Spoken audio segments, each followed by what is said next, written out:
Charles Dunmore's card was declined at the hardware store checkout, and the trust he had built over 69 years began quietly to fall apart.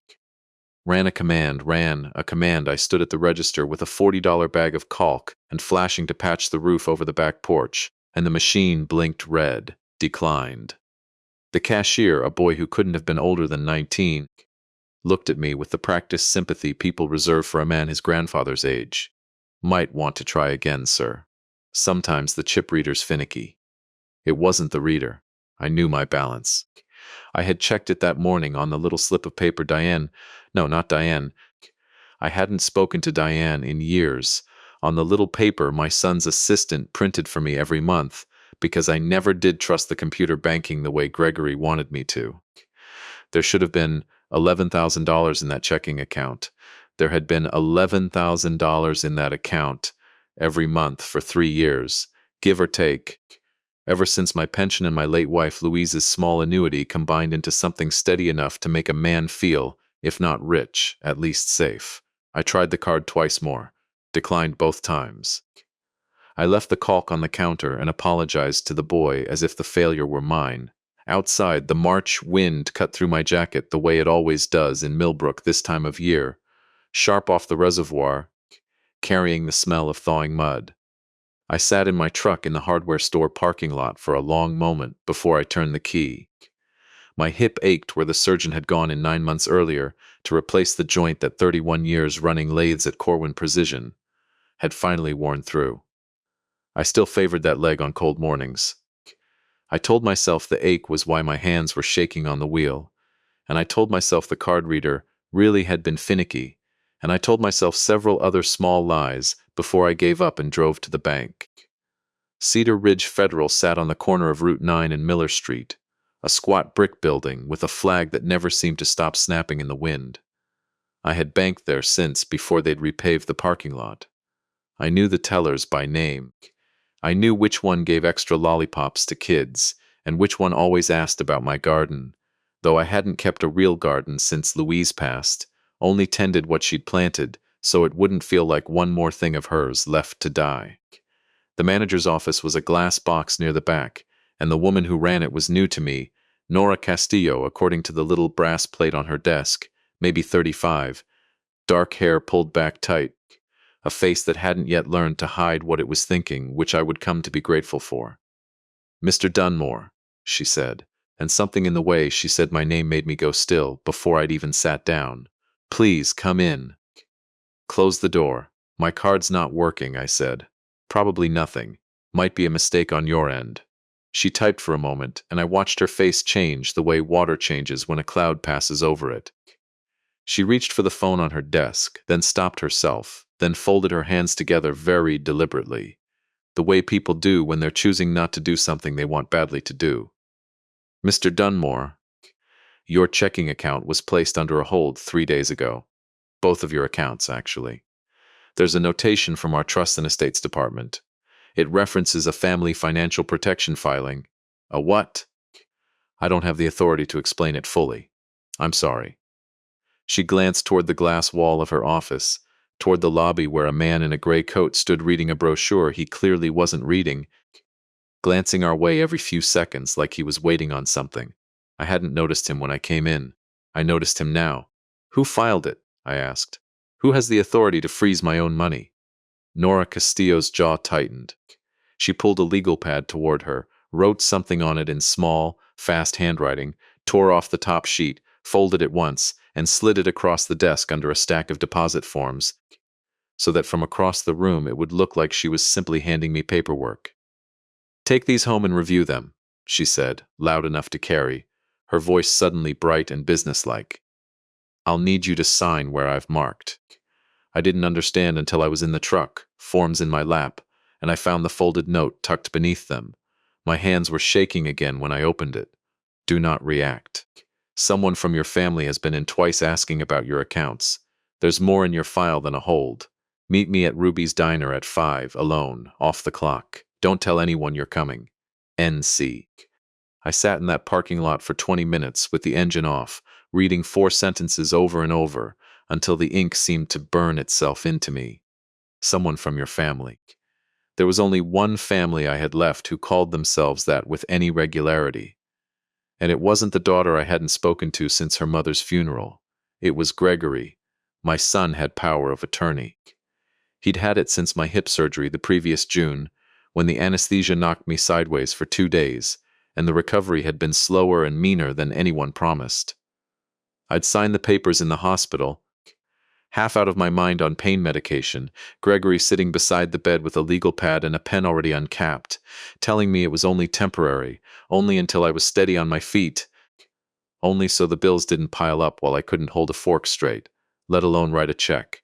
I'd been grateful. I remembered being grateful. I remembered thanking him. That gratitude had aged into habit the way most things do if you don't examine them. Somewhere in 9 months, my mail had stopped coming addressed to me and started coming addressed to Charles Dunmore, C.O. Gregory Dunmore. Somewhere in there, the passwords to the accounts I used to manage myself had become passwords. Only Gregory knew, because the sites were confusing, because there were scams everywhere now, because he was only trying to protect me. Somewhere in there, I had stopped asking questions, because every question I asked came back wrapped in his patience, and his patience had a way of making me feel like the unreasonable one. I drove home along the reservoir road with the note in my coat pocket, and every mile I passed, I tried to remember a specific moment where I had traded my life for his management of it, and I couldn't find one. There hadn't been a moment. There had only been an accumulation, the way rust accumulates, one thin layer laid so gently over another that you don't notice the metal underneath until it gives way under your weight. My house on Larkspur Lane was a 2-story colonial with green shutters that Louise had picked the color for in 1987, arguing with the paint store clerk for 20 minutes until he mixed exactly the shade she wanted. I still had that shutter color touched up every few years, though I'd stopped telling people why. When I pulled into the driveway, I noticed the porch light was on, though I was certain I'd left it off that morning, and I noticed a car in the driveway that wasn't mine, and I noticed, standing at my own front door with a key already in the lock, my son, Dad. Gregory turned, and for just a fraction of a second, before his face composed itself into the practiced warmth I'd come to recognize as a kind of armor, I saw something flicker there. Alarm, maybe fear. Where have you been? I've been calling errands, I said. Why do you have a key to my house? I've always had a key. You've had a key for emergencies. This isn't an emergency. Why are you here? He held up a folder, the kind with a clear plastic cover, papers visible inside. We need to talk. Vicky's had a look at your accounts, and there are some irregularities we need to sort out before things get complicated. Vicky was his wife. Vicky had never once, in 11 years of marriage to my son, expressed the slightest interest in anything more complicated than which caterer to use for a Christmas party. I said nothing. I let him talk, the way I'd let him talk for 9 months. And I listened for the first time in a long time to what the talking actually contained instead of only the tone it carried, which had always been warm, always reasonable, always laced with just enough concern to make disagreement feel like ingratitude. Your accounts are frozen because there's a filing in progress, he said. A protective filing. It's routine, Dad. Since the surgery, since some of the confusion you've had. What confusion? You've forgotten things. The stove. The garage door left open 3 nights running last month. You told the Petersons you'd already paid your property taxes when you hadn't. These aren't things I'm making up. These are things people are noticing. Some of it was true. I had left the garage door open more than once because the opener had started sticking, and I kept forgetting to call someone about it. I had told the Petersons I'd paid my taxes because Gregory had told me he'd handled it, and I believed him the way I'd believed him about most things for 9 months, and it had never once occurred to me that the belief itself might be the thing being used against me. You've been telling people I'm confused, I said slowly. For how long? I've been worried about you. There's a difference. Is there a filing for guardianship, Gregory?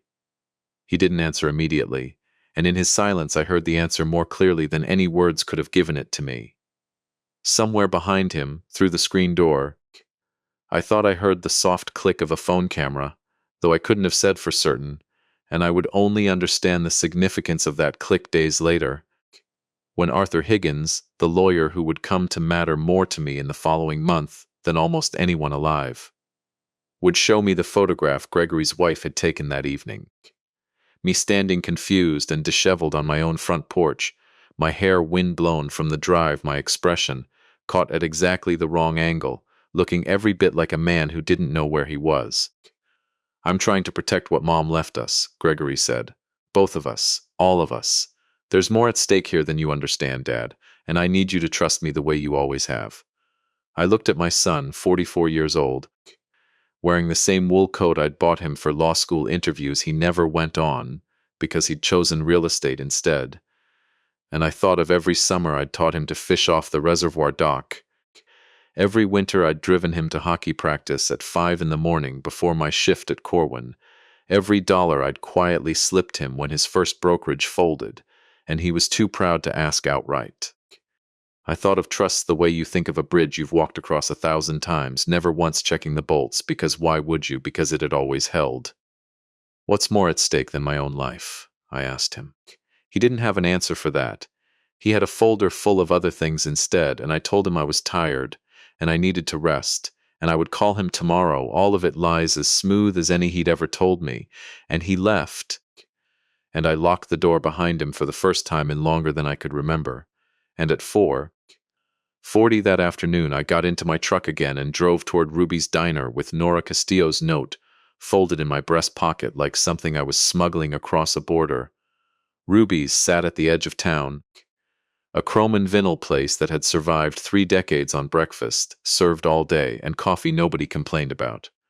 Nora was already in a back booth when I arrived, out of her bank blazer now, in a gray sweater, looking younger and more frightened than she had behind her desk. "Thank you for coming," she said. "I could lose my job for this. Then why did you do it?" She turned her coffee cup a quarter turn on its saucer before she answered. "Because 11 years ago my grandfather had a stroke, and my uncle got power of attorney, and by the time anyone in my family figured out what was happening, the house was gone, and my grandfather was in a facility 2 states away, and nobody would tell my mother why. I was in college. I couldn't do anything. I promised myself if I was ever in a position to do something, I would." She looked at me directly. "Mr. Dunmore, I need you to understand what I found in your file, and I need you to understand it before you go home tonight, because I think whoever is managing your accounts is moving fast, and I don't think they're planning on giving you time to catch up." She pulled a folded sheet from her bag, not bank stationery, handwritten notes she'd made off the record, because she'd told me clearly she couldn't print or copy anything without leaving a trail that would cost her the job she needed to keep in order to help anyone at all. "9 days ago," she said, "a filing came through our trust department referencing something called the Louise Corwin Dunmore Family Trust. I'd never heard of it. Most of us here hadn't. It was established the year your wife passed, funded by shares in Corwin Precision Instruments that had belonged to her father. Do you know what those shares are worth today, Mr. Dunmore?" Louise never had money like that. Her father's company was small. He sold precision tooling to machine shops. It barely survived the 80s. It didn't stay small. Nora slid the paper toward me, and there, in her small, fast handwriting, was a number that made the diner around me go quiet and distant, the way a room does right before you faint. Corwin Precision was acquired by a medical device conglomerate 6 years ago.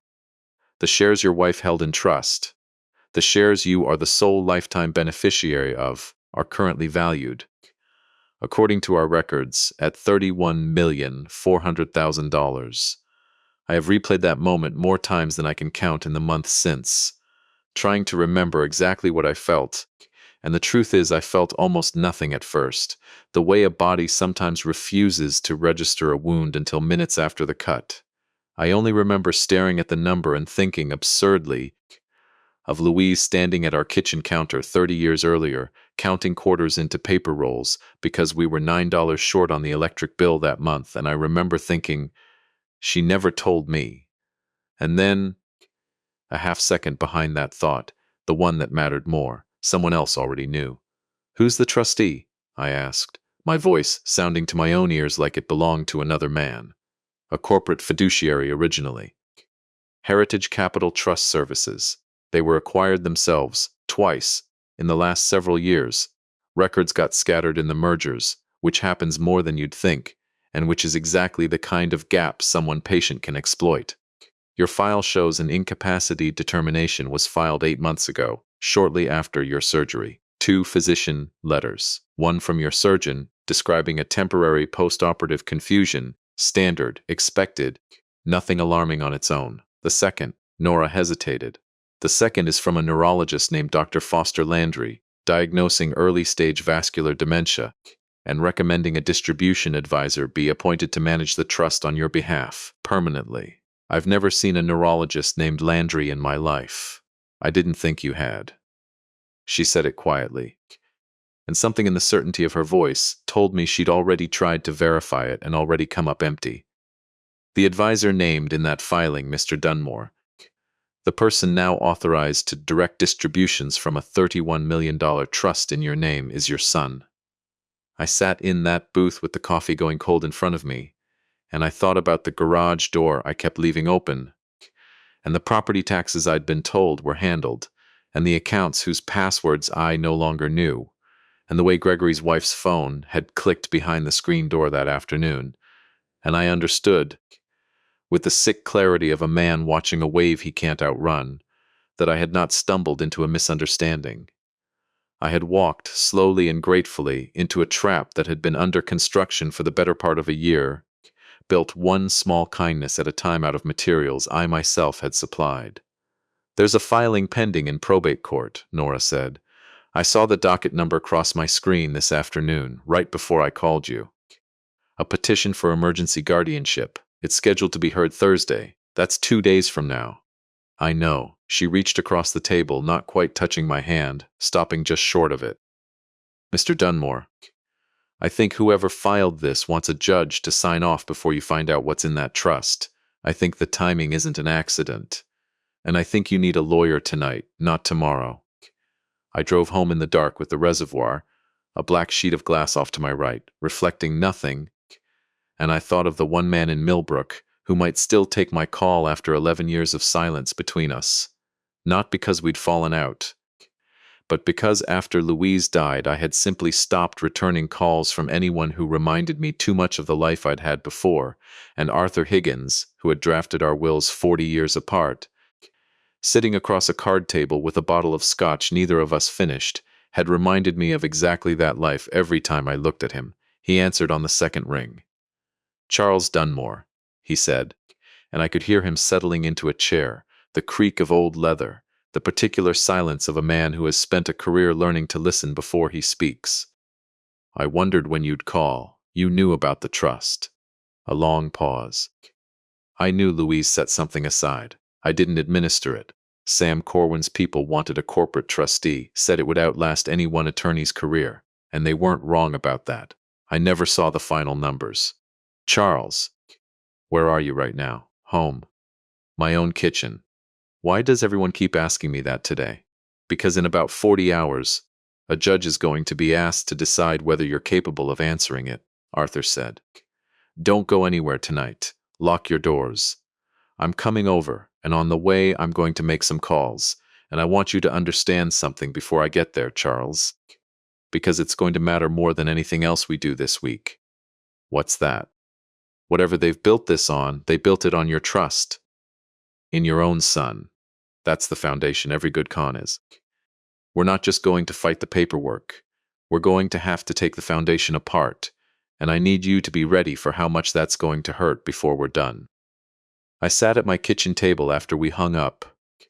In the house Louise had chosen the shutters for, at the table where I'd once taught Gregory long division with a stub of pencil, and more patience than I'd known I had. And I understood that Arthur Higgins was right about the hurting, because it had already started, low and constant, somewhere beneath the disbelief, in the place where a father keeps the belief that whatever else goes wrong in the world, his children will not be the ones to burn it down. Outside, the wind off the reservoir hadn't let up, and somewhere across town, I would learn later, my son was drafting an emergency petition describing me as a man too dangerous to himself to be left in his own home, using as one of his central pieces of evidence, a photograph his wife had taken not 20 minutes after he'd stood on my porch, promising me, one more time, that all he had ever wanted was to protect me. Thursday was 2 days away. I had 2 days to prove a Muslim still knew exactly who I was, and a lifetime of evidence pointing the other direction, carefully assembled, one gentle act of help at a time, by the only person I had ever trusted more than I trusted myself. Arthur Higgins arrived at my door a little past 9 that night, carrying a leather satchel that looked older than his career, and a face that had gone gray with the particular fatigue of a man doing arithmetic he didn't like. He'd spent the drive on the phone, and by the time he sat down at my kitchen table, he already had names I didn't recognize written across a legal pad in his small, precise hand. The corporate trustee overseeing your wife's trust is called Heritage Capital Trust Services, on paper, he said. In practice, it's been folded into two larger institutions since Louise died, and the officer who approved the incapacity filing 8 months ago is a man named Victor Lang. I know Victor Lang, Charles. He was disciplined 9 years ago for an unrelated conflict of interest matter and quietly moved to a smaller regional post instead of losing his license outright. Men like that don't reform. They get more careful. Careful enough to fabricate a neurologist, I said. We don't know it's fabricated yet. We know you've never seen him. Those are different facts, and in a courtroom Thursday, the difference will matter. Arthur poured 2 fingers of the scotch he'd brought from his own cabinet, pushed one glass toward me, and didn't touch his own. I need you to walk me through everything. The surgery, the power of attorney, every account, every password, every conversation with Gregory you can remember since June. I need it in order, and I need it honest, including the parts where you look foolish, because the other side is going to have all of that already, and I'd rather hear it from you first. I talked until nearly 1 in the morning. I told him about the anesthesia fog and the legal pad already open on Gregory's knee. I told him about the mail that stopped coming to me and started coming to him. I told him about the garage door, the property taxes, the passwords, the slow and total transfer of the ordinary mechanics of my life into my son's hands.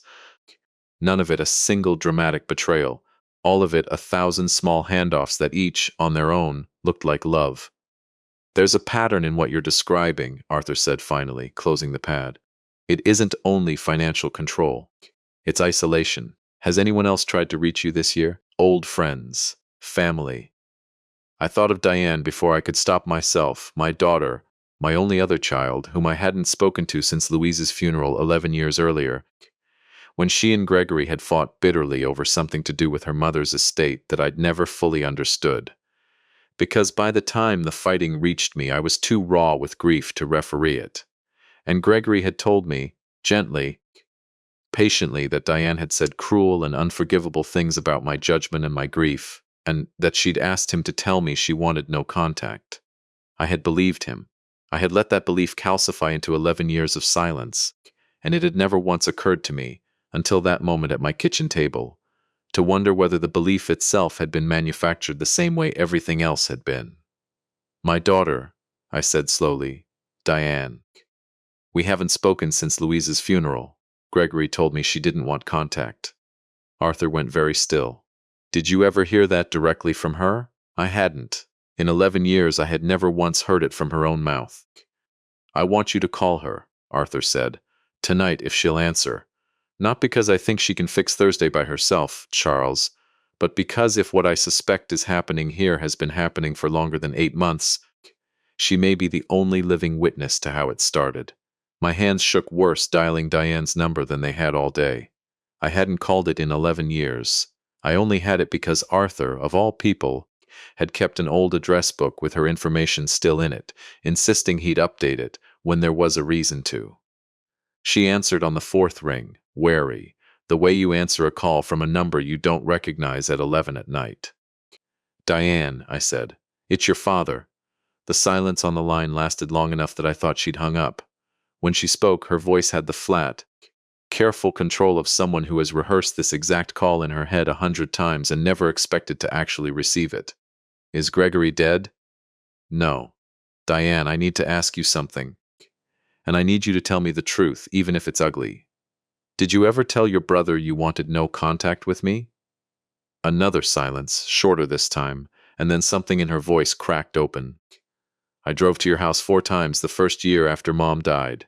Gregory turned me away twice at the door. Twice more he said you were resting and would call me back. You never called. I wrote you 3 letters. I never heard anything back. So eventually I stopped because I thought that was you telling me, Dad. I thought the silence was the answer. I never got a single letter. I heard her breath catch on the other end of the line, and in that small, ordinary sound, a woman 41 years old, sitting somewhere I couldn't picture, absorbing 11 stolen years in real time, I understood the true shape of what had been built around me. It wasn't only a trust. It wasn't only a guardianship petition timed to beat a discovery. It was a wall constructed brick by brick out of every relationship that might have warned me, and I had thanked the man laying the bricks the entire time he was building it.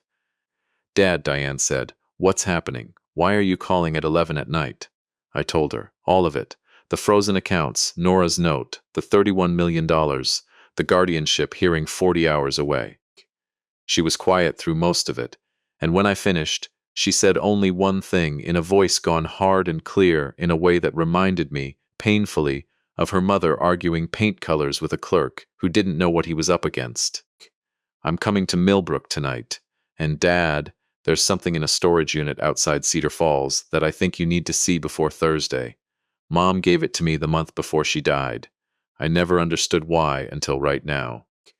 She arrived at 1:30 in the morning, and I opened my front door to a woman I hardly recognized, not because she'd aged past what I remembered, though she had, but because I had spent 11 years picturing her as an accusation instead of a daughter, and the accusation dissolved the instant she crossed my threshold and put her arms around me the way she had at 6 years old. Home from school with a skinned knee, certain her father could fix anything. Arthur watched from the kitchen doorway, and I saw him look away to give us the moment, the way a good lawyer learns, to make himself briefly invisible. The storage unit held 4 boxes of Louise's papers that Diane had kept without fully understanding why, moving them from apartment to apartment for 11 years out of a stubbornness that felt, she admitted, half like grief and half like spite toward a brother she no longer trusted. In the 3rd box, wrapped in a dish towel printed with faded sunflowers that I recognized instantly as one from our kitchen, we found an old cookie tin, the kind that once held Danish butter cookies, and inside it, beneath a folded letter in Louise's slanting hand, a small flash drive on a length of ribbon. For whichever of you finds this first, the letter began, dated 8 months before Louise died. I am not well enough to say all of what I want to say out loud, so I am trusting paper the way I have always trusted paper more than people. God forgive me. Gregory came to me last month with a plan for the Corwin shares, a proposal to move them out of trust and into something he called a family holding company, with himself as managing partner. I refused. He told me that without such an arrangement, his father would eventually waste everything, and that I should trust him, not Charles, to protect what my father built. I am recording this because I am frightened of what happens after I am gone, and because a woman dying does not always get believed when she says a thing out loud in a hospital room. But a recording is harder to argue with than a memory. Arthur's hands, when he lifted the flash drive from the tin, were not entirely steady either. We played the recording on his laptop at my kitchen table at 2 in the morning, the 3 of us leaning in close, and Louise's voice filled the room for the first time in 11 years, weakened by illness but unmistakably her own, unmistakably certain. Gregory, I've told you no. The shares stay in trust, for your father, for both of you equally after him. Mom, you know he can't manage that kind of money. He can barely manage a checkbook. If you lock it up with him as beneficiary and something happens to his judgment, Diane and I will spend years fighting a stranger just to get what's already ours. Then perhaps you should have thought of that before you spent the last year trying to convince me your father is less capable than he is. A long pause on the recording, filled with the hum of hospital equipment, and then Gregory's voice again, quieter, harder, a register I'd never once heard him use with me. You're going to regret this, Mom. When he's old and confused and there's nobody but me left to clean it up, You're going to wish you'd trusted me instead of him." Diane was crying by the time it ended. I sat very still, feeling something in my chest that was grief and fury braided so tightly together I couldn't have separated the strands if my life depended on it, which, in a manner of speaking, it did. Arthur closed the laptop gently. "The way you'd close a door on a room you weren't ready to leave yet. This isn't a smoking gun for Thursday's hearing on its own," he said. "A recording made before Louise's death shows intent from years ago. It doesn't prove what's happening now. But Charles, it tells us something we didn't have an hour ago. This didn't start with your hip surgery. It started before your wife died, and everything since has been the execution of a plan she saw coming and tried, in the only way she had left, to warn you about. Why did you refuse to be involved?" I asked him then, an old wound reopening. "When Louise set the trust up, you handled everything else for us for 30 years. Arthur looked older, suddenly, in the kitchen light. "Because I was preparing to retire, and I recommended a corporate trustee, and I told myself an institution would be more durable than one aging attorney's judgment. I was wrong, Charles. Institutions get bought and sold and merged, and somewhere in all that shuffling, a man like Victor Lang finds the seams and works them loose. I should have stayed on as protector of that trust myself. I've carried that mistake for 11 years without knowing it was one. There wasn't time that night for either of us to forgive ourselves, or each other, for the years we'd let slip by unexamined. There was only time to prepare, and prepare we did, until the sky outside my kitchen window went from black to the flat gray of early March morning. 3 of us, a father, a daughter, and an old lawyer who had once drafted a young couple's will at a kitchen table, not unlike this one, building, piece by piece, the case that would have to hold up a courthouse 2 days later. Thursday came faster than any 40 hours of my life had ever passed. The Millbrook County Courthouse smelled of floor polish and old radiators, and the hallway outside the family court division filled early with the particular tension of people who did not want to be looking at each other and could not avoid it. Gregory arrived with Vicky and 2 attorneys in dark suits, carrying a leather portfolio thick enough to double as a doorstop. He saw me sitting beside Diane and Arthur, and something crossed his face, not guilt, not yet, but a flicker of recalculation, the look of a man realizing a variable he hadn't accounted for had just walked into the equation wearing his sister's face. Dad. He crossed the hallway before his lawyers could stop him. "You shouldn't be doing this. And you," his eyes cut to Diane with something close to contempt, "you shouldn't be anywhere near this family." "I am this family," Diane said, and her voice didn't shake at all. Judge Renata Alvarez called the case a little after 9, and Gregory's lead attorney rose first, laying out with practiced fluency the argument that had been under construction. I now understood, for nearly a year, that I had shown a documented pattern of confusion and forgetfulness since my hip surgery, that I had been the subject of concern among neighbors and family, that my son had stepped in reluctantly and lovingly to prevent financial harm, and that an emergency guardianship, even temporary, was necessary to protect a vulnerable trust from mismanagement while a fuller evaluation took place. They showed the photograph.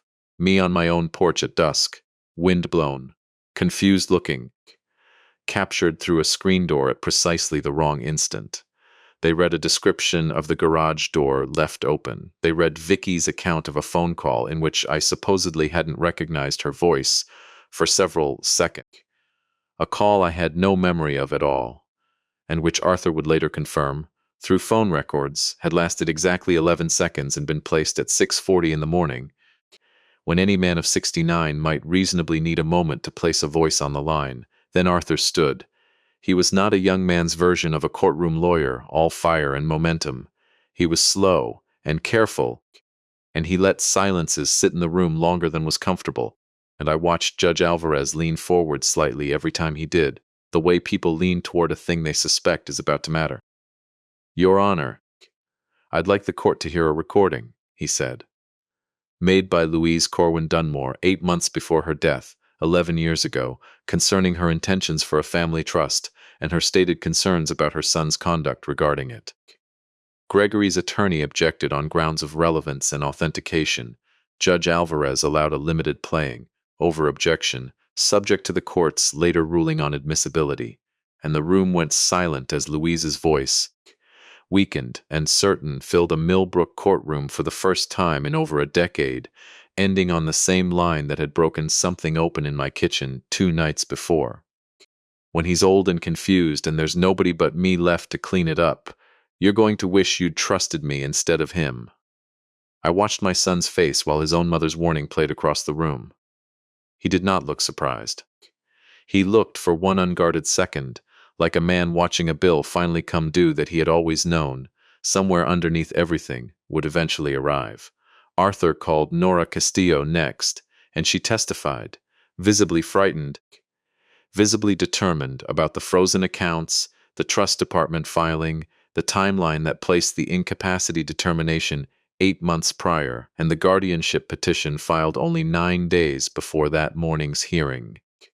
He called Diane, who spoke plainly about 11 stolen years, about letters that never arrived, about a father who had been told a lie so consistently and so gently that neither of them had ever thought to question its architecture. Under cross-examination, Gregory's attorney suggested she stood to benefit financially from her father having continued independence. And Diane answered without flinching that she hadn't known the trust existed until 40 hours earlier, and that she would have driven to Millbrook that night, regardless of what her father was or wasn't worth, because he was still her father, and 11 years was already too long. When it was my turn to testify, Arthur asked me simple questions first: the date, the current president, what I'd eaten for breakfast, how I'd driven to the courthouse, and I answered every one without hesitation, watching Judge Alvarez's expression stay carefully neutral, a woman withholding judgment until she had enough to judge fairly. Mr. Dunmore, Arthur said, did you know, prior to 3 days ago, that you were the beneficiary of a trust worth over $30 million? No. Did you authorize your son to act as distribution advisor for that trust? I didn't know there was a trust to authorize anything for. Did you leave your garage door open on several occasions this past winter? I did. The opener's been sticking. I'd been meaning to call someone. Is that forgetfulness, Mr. Dunmore, or a broken garage door opener? Objection, Gregory's attorney said, and Judge Alvarez sustained it. But I watched 2 jurors' worth of understanding pass silently across her face anyway, the particular understanding of someone recognizing the difference between a man's failing mind and a man's failing hardware, a difference that had apparently escaped everyone else building a case against me for the better part of a year. Gregory did not take the stand.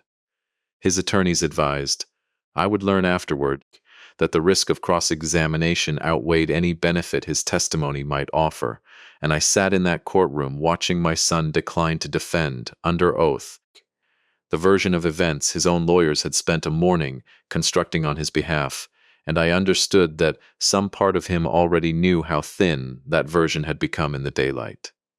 Judge Alvarez did not rule from the bench that day. She took the matter under advisement, denied the request for emergency guardianship outright. The evidence presented does not meet the threshold of immediate risk required for emergency relief, she said, in words I would replay to myself for months afterward like a psalm, and ordered the trust accounts unfrozen pending a full evidentiary hearing in 3 weeks, appointed a neutral court examiner to review the trust's financial history, and referred the matter of the neurologist's letter to the state medical board for independent verification, noting from the bench that if Dr. Foster Landry could not be confirmed as a licensed treating physician, the entire incapacity determination would be treated as fraudulent on its face. Outside the courthouse on the wide gray steps, Gregory caught up to me before his attorneys could steer him away. You have no idea what you've started, he said low, only for me to hear. You think Diane came back because she missed you? She came back because there's $31 million on the table now, Dad. Everyone who ever loved you has a price. You just found out what hers is. I looked at my son, 44 years old, and I thought of every summer at the reservoir, every hockey practice, every quiet loan I'd slipped him when his pride wouldn't let him ask outright, and I found, to my own surprise, that the fury I expected to feel had gone somewhere quieter, somewhere closer to grief. You built a fortune out of my trust in you, I said. And you're standing here trying to sell me the idea that trust itself is the thing that's cheap. It isn't, Gregory. You are. He didn't have an answer for that. He turned and walked back to his attorneys, and I stood on the courthouse steps with my daughter's hand finding mine the way it had when she was small, and Arthur beside us both. And I understood that whatever the next 3 weeks held, the foundation Gregory had spent 9 months building had already cracked in the one place he'd never thought to reinforce. The belief, on my part, that his love had ever needed protecting at all. That night, back at the house on Larkspur Lane, Diane found the old cookie tin still sitting on my kitchen table where we'd left it, and inside, beneath where the flash drive had been, a second item neither of us had noticed in the exhaustion of 2 nights earlier, a man's pocket watch, gold-plated and worn smooth at the edges, engraved on the inside of the case in Louise's own careful hand. Time is the only interest that never lies. She left this for you, Diane said quietly, turning it over in her palm before passing it to me. Not for the trust. For you specifically. Why do you think that is? I didn't have an answer yet. I only knew that I closed my hand around, that watched the way a drowning man closes his hand around a rope, and that whatever the coming weeks required of me, I intended to walk into that final hearing carrying it. One architected narrative arc from investigation through courtroom resolution. Architected narrative arc from investigation through courtroom resolution. The 3 weeks between that courthouse hearing and the ones that would decide everything were the strangest of my life, not because anything dramatic happened in them, but because ordinary things did, and ordinary things had become almost unbearably precious. I mowed my lawn for the first time that spring with my own unfrozen checking account behind me. I called the garage door repairman myself and paid him myself, and felt something close to triumph, watching the door glide shut on command. Diane stayed in the guest room. She hadn't slept in since she was 17, and some mornings I woke to the smell of coffee she'd made exactly the way her mother used to, and for a moment, before memory caught up with me, I let myself believe nothing at all had been broken. But things had been broken, and the court-appointed examiner, a soft-spoken forensic accountant named Priya Raman, spent those 3 weeks proving exactly how much. She met with Arthur and me twice a week in his office above the pharmacy on 3rd Street, laying out, in binders that grew thicker each visit, the architecture of what Gregory had built. The Louise Corwin Dunmore Family Trust had grown from an initial funding of roughly $4 million at the time of Louise's death to just over $31 million today, almost entirely through the appreciation of Corwin Precision stock following its acquisition, money that had multiplied quietly, patiently, waiting for someone to notice, while I clipped grocery coupons and put off replacing my roof. Against that growth, Priya had traced a second story. A consulting company called Comfort Bridge Care Services, majority owned by Vicky Dunmore, had been receiving $18,000 a month from the Trust for Beneficiary Care Coordination since the incapacity determination 8 months earlier, $144,000, for services that, when Priya requested documentation, turned out to consist of exactly 6 visits to my house, none lasting more than 40 minutes, and 1 grocery delivery. There was more. A real estate holding company, Journey Senior Residences LLC, had submitted a purchase agreement to the trust 3 weeks before my accounts were frozen, a proposal for the trust to acquire a defunct roadside motel outside Cedar Falls for $4.1 million, to be converted into an assisted living facility where I would, according to the paperwork, be housed as its first resident. The seller of record was a company controlled by Vicky's brother. An independent appraisal Priya commissioned valued the property at $1.6 million.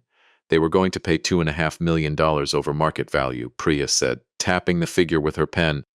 Using your trust to buy a building from your daughter-in-law's brother, and then bill your own care back to that same trust for the privilege of living in it. Why now? I asked her. Why the rush? He's had control for 8 months. Why not wait, be patient, drain it slowly the way he'd been doing? It was Arthur who answered, not Priya, closing one of the binders slowly. Because his real estate business is failing, Charles. I had someone look into Dunmore Realty Partners this week. 3 commercial developments stalled, 2 lawsuits from contractors. He's personally guaranteed loans totaling close to $2 million, due for refinancing in 90 days. And the bank he's borrowed from won't extend without new collateral. He didn't need slow and patient anymore. He needed fast, and he needed it before anyone thought to look closely at where the money was actually going. I sat with that a long while. It didn't excuse what he'd done. Nothing could have excused it. But it gave the betrayal a shape I could finally see the edges of, and somehow the shape was worse than the mystery had been. My son had not become a stranger out of cruelty alone. He had become one out of fear, out of a debt he was too proud to admit to me directly, the same pride that had once kept him from asking outright for the loans I'd quietly slipped him years earlier. He had simply decided somewhere along the way that my life was easier collateral than his own confession. It was Frank Bellamy, my next-door neighbor of 19 years, a retired Millbrook police sergeant with a garden shed full of tools he no longer had joints steady enough to use, who said the thing that stuck with me longest, sitting on my back porch one evening while Diane fixed dinner inside. "I watched men like your boy for 30 years on the job, Charlie," Frank said, working a toothpick slowly between his molars, staring out at the reservoir going pink with sunset. "Most people think a con man's a stranger who shows up out of nowhere. Truth is, the worst ones are never strangers. They're the ones who already have the key to your door. By the time you notice the door's been robbed, they've had years to learn exactly which floorboards creak. He's my son, Frank. I know it. And I'm not telling you what to feel about that. Feelings don't take orders, never have. I'm telling you what I saw for 30 years on this job. The ones who hurt people worst are always the ones the victim loved first. Doesn't make the hurt any less real just because it wears a familiar face." I thought about that for a long time after Frank went home, sitting alone on the porch, as the sky went from pink to the deep bruised blue that comes right before full dark, the pocket watch heavy in my shirt pocket where I'd taken to carrying it every day since Diane found it in the tin. I thought about Louise's warning to Gregory, recorded 11 years before any of this had come to pass, and I understood, with a clarity that felt less like anger now and more like sorrow settling into my bones, that she had seen this exact shape of him coming long before I ever let myself imagine it.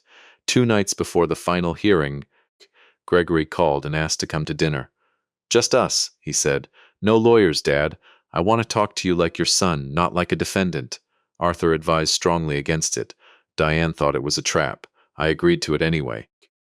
Because some stubborn part of me, the same part that had raised him, taught him to tie a hook, driven him to hockey at 5 in the morning, needed to sit across a table from him one more time and hear, in his own unlawyered voice, whether there was anything true left underneath everything he'd built. He came alone, without Vicky, and for the first 20 minutes of that dinner, he was almost the son I remembered. Asking about the reservoir, about Frank's garden. Small and ordinary, the two of us circling the actual subject the way men circle a fire too hot to stand close to yet. It was Diane's absence from the table. She'd gone to Arthur's office that evening at my request. That finally let him drop the performance. "You don't understand what it's like," he said abruptly, setting down his fork. "Watching a business you built from nothing fall apart while $31 million just sits in a trust doing nothing but making some bank fat off management fees.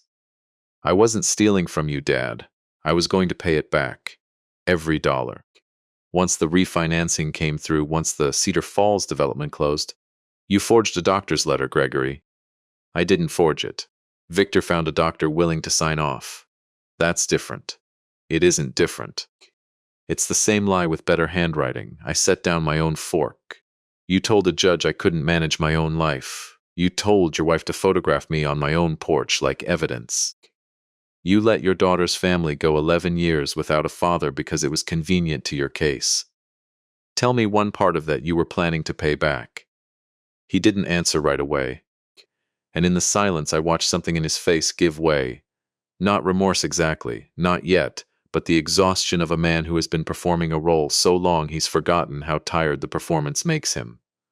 "I was drowning," he said finally, quietly. You were sitting on $31 million you didn't even know you had, and I was 3 months from losing everything I'd built, and I kept thinking, he'll never even miss it. He clips coupons. He drives a 15-year-old truck. What's the harm in borrowing what he'll never notice is gone?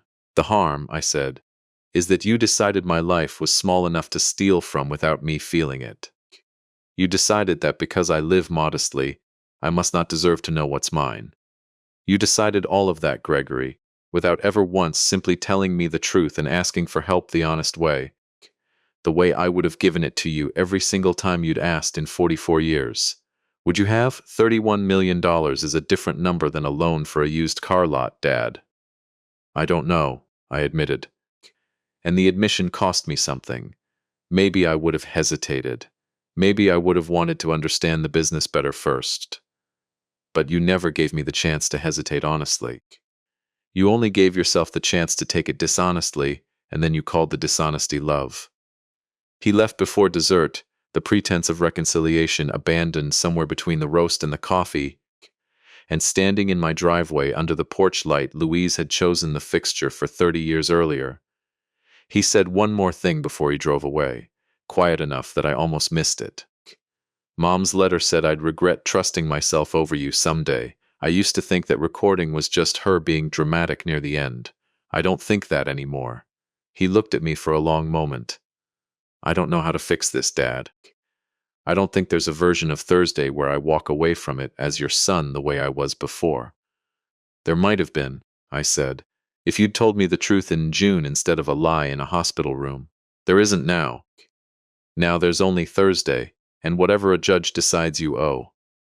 He drove away, and I stood in that driveway a long time after his taillights disappeared around the bend toward Route 9, the reservoir dark and silent below the hill, the pocket watch ticking faintly against my chest where I'd taken to keeping it, counting down. I understood now, not just to Thursday's hearing, but to the end of a story I had spent 44 years believing had a different ending than the one it was about to have.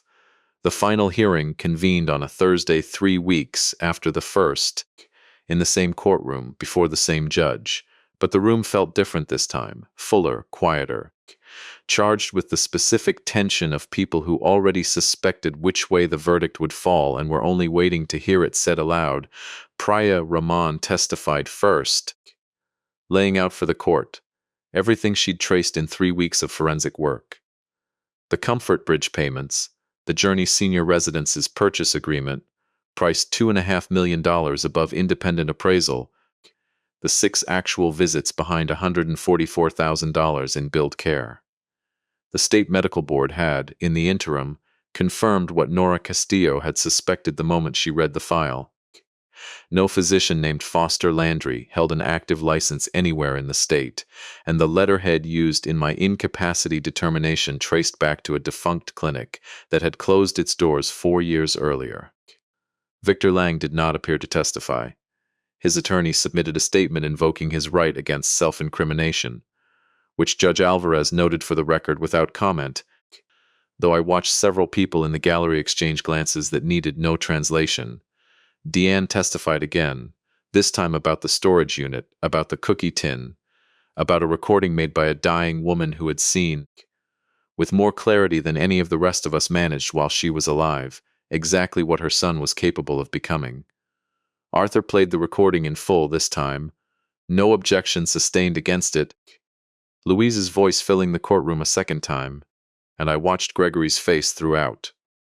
Not defiant now, not composed, just hollowed out, a man listening to his own mother's ghost testify against him in a room full of strangers. When it was my turn, Arthur asked me only one question beyond the ones we'd rehearsed. Mr. Dunmore, what do you want this court to understand, in your own words, about what happened to you this year? I thought about it a moment before I answered, the pocket watch heavy in my breast pocket, Diane's hand resting lightly on the back of my chair.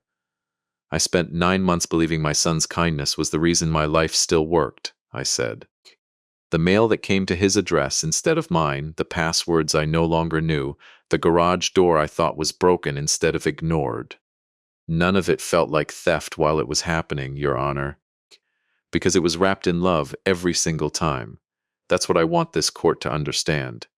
It isn't only about the money, though the money is real, and it's more than I ever imagined having or losing. It's that he used my trust in him as the tool to take everything else. I don't know how you write a law against that. I only know I lived inside it for the better part of a year, without recognizing the walls.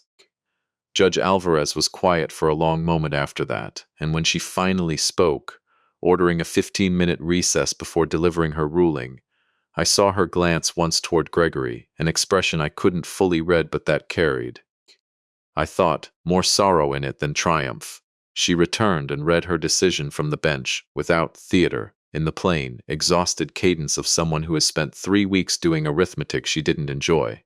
She found, by clear and convincing evidence, that I possessed full capacity to manage my own affairs, and terminated any question of guardianship permanently. She found that Gregory Dunmore had obtained his role as distribution advisor through the use of a fraudulent medical determination and removed him from all authority over the trust, effective immediately. Under a forfeiture provision Louise had, with what now looked like grim foresight, insisted upon at the trust's founding, a clause specifying that any advisor found to have acted in bad faith would be treated as having predeceased the beneficiary for purposes of inheritance. Gregory was permanently barred from any future distribution of trust principal. The court ordered a full accounting and restitution plan, the $144,000 paid to Comfort Bridge, to be repaid with interest. The Journey Senior Residence's purchase, already frozen, formally voided, with the deposit, some $400,000 already advanced, subject to recovery through the trust's legal counsel. She referred the matter of the fraudulent medical letter to the district attorney's office for criminal review, and referred Victor Lang's conduct to the State Banking Commission separately. She appointed, at Arthur's recommendation and my own request, a 3-member trust oversight committee in place of any single family advisor, an independent fiduciary, an accountant, and Arthur Higgins himself, who agreed, at 68 years old, to come out of the retirement he'd drifted toward and formally serve as protector of the trust his old friend's wife had built, the role he told me that evening he wished he'd taken on 11 years earlier and never would refuse again. Outside the courthouse, Gregory found me on the steps one final time, his attorneys hanging back at a distance that told me they, too, understood there was nothing left to negotiate. "I don't expect you to forgive me," he said. "No," I said. "I don't expect I will, not soon. But I don't want you to disappear either, Gregory, and those are two different things. Your mother's letter said I'd lose you if I let this go too far unchecked. I don't intend to lose you completely. I intend to make sure you never again have the chance to decide, on my behalf, what I'm capable of understanding." He nodded, once, and for a moment looked less like the confident real estate broker who'd stood at my door, with a folder full of lies, and more like the boy I'd taught to tie a hook off the reservoir dock 40 years earlier, uncertain whether the fish would even bite. "The DA's going to charge me," he said. "Won't they? Probably. Vicky's already talking about a plea deal. Naming Victor, naming me." He looked out over the courthouse parking lot, not quite meeting my eyes. "I used to think if it ever came apart, you'd fight to keep me out of it. Protect me the way you always did." "I did protect you for 44 years, I said. Right up until you decided my protection of you was worth stealing to fund. I can't protect you from what you built, son. I can only decide not to build any more walls between us than you've already put up yourself." He left without another word, and I stood on those courthouse steps with Diane beside me and Arthur a step behind, and Nora Castillo, who'd come to watch the verdict on her lunch break, standing quietly at the edge of the crowd with an expression of fierce, quiet vindication that told me her grandfather's stroke, 11 years gone, had finally, in some small way, been answered. The months that followed moved slower than the weeks that preceded them, the way recovery always does compared to catastrophe. Gregory pleaded guilty that autumn to fraud and forgery charges, accepting a sentence of 18 months, with restitution obligations that would follow him for years past his release. Vicky, cooperating under a separate agreement, avoided prison but surrendered her interest in Comfort Bridge entirely, and divorced Gregory before his sentencing was even finalized. Victor Lang lost his license and faced his own separate proceedings before the Banking Commission. I never learned the full outcome and found, to my own surprise, that I didn't much care to. I wrote to Gregory once a month, the way I imagine Louise would have insisted I do had she lived to see any of this. Not forgiveness exactly. Not yet, but the refusal to let a door close entirely on a life I'd spent 44 years building alongside his. I told him about the garage door, fixed now and reliable. I told him about the roof, finally repaired. The caulk and flashing I'd never gotten to buy that first afternoon finally put to use by a contractor Diane found for me. I did not send money beyond what the prison allowed for books, and I did not ask the DA's office for leniency on his behalf, and both of those choices cost me something every time I made them, but I made them anyway, because Louise's recorded voice had taught me, however painfully, the difference between love and the erasure of consequence. Deanne moved back to Millbrook that summer, close enough to visit every week instead of once a decade. It was on one of those visits, in early June, that I met her son properly for the first time. Eli, 8 years old, a serious, watchful boy who'd grown up hearing almost nothing about the grandfather he'd never met, and who studied me the first afternoon with the particular unguarded scrutiny children reserve for things adults have decided are too complicated to explain to them. We were sitting on the back porch, the reservoir gone gold in the early evening light, and I had the pocket watch out, turning it over in my palm the way I'd taken to doing most evenings since Diane found it in the tin. When Eli climbed up onto the porch step beside me and asked, with the flat directness only a child can manage, whether it still worked. "It does," I said, opening the case to show him the small ticking hands inside and the engraving beneath them. "Your grandmother gave it to me. Well, she left it for me to find a long time after she was gone. What's it say inside?" I turned it so he could see the words engraved along the case. He sounded them out slowly, the way children do when they're reading something they don't fully understand yet but want to anyway. "Time is the only interest that never lies." "What's that mean?" I thought about it a long while before I answered. Longer than the question probably warranted from an 8-year-old more interested, I suspected, in whether the watch could tell him when dinner was ready. But I wanted to give him something true, the way Louise had tried, in her own quiet, stubborn way, to give something true to a family that had nearly let a lie replace it entirely.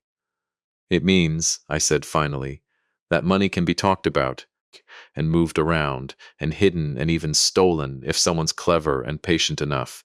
But time, how much of it someone actually spends with you, honestly, without wanting something back for it, that's the one thing nobody can fake for very long. Sooner or later, it shows itself for what it really is." Eli considered that with the grave seriousness of a boy weighing a fact against everything he already knew about the world, and then he said, in the plain, unadorned way children say the truest things, "Uncle Gregory didn't spend much time with you, though. He just took your money instead." "No," I agreed, something in my chest loosening at the simplicity of it, the way only a child's honesty can loosen something an adult has spent months circling with more complicated words. "He didn't. That's exactly it, Eli. That's exactly what it means." We sat there until the light went from gold to the deep blue that comes right before dark, Diane bringing out lemonade she hadn't been asked to make, Frank Bellamy waving from his own porch next door. And I found myself thinking, for the first time without the accompanying weight of grief, that Louise had known something the rest of us had taken a full and terrible year to learn. That a fortune could sit quietly for decades doing nothing more than existing, but a family, once broken open the way mine had been, only mends itself the slow way, one honest evening at a time, one true conversation at a time, one small hand turning over an old watch and asking the only question that had ever actually mattered. I still keep that watch in my shirt pocket most days. I still write to Gregory once a month, and most months, now, he writes back. Shorter letters than mine, still circling the apology he hasn't quite found the words for, though I notice, each time, that the circling has gotten a little tighter, a little closer to the center. Diane and Eli come for dinner every Sunday, and some evenings, when the light falls just right across the reservoir, I take the boat I bought that spring. Nothing extravagant, just steady and reliable, the way I've come to prefer most things now. And Eli sits at the bow asking me questions about tides and currents that I don't always have good answers for. And I tell him the truth about that too, because I've learned, at 69 years old, in the hardest year of my life since I buried my wife, that the truth, however long it takes to surface, is always the only interest that never lies.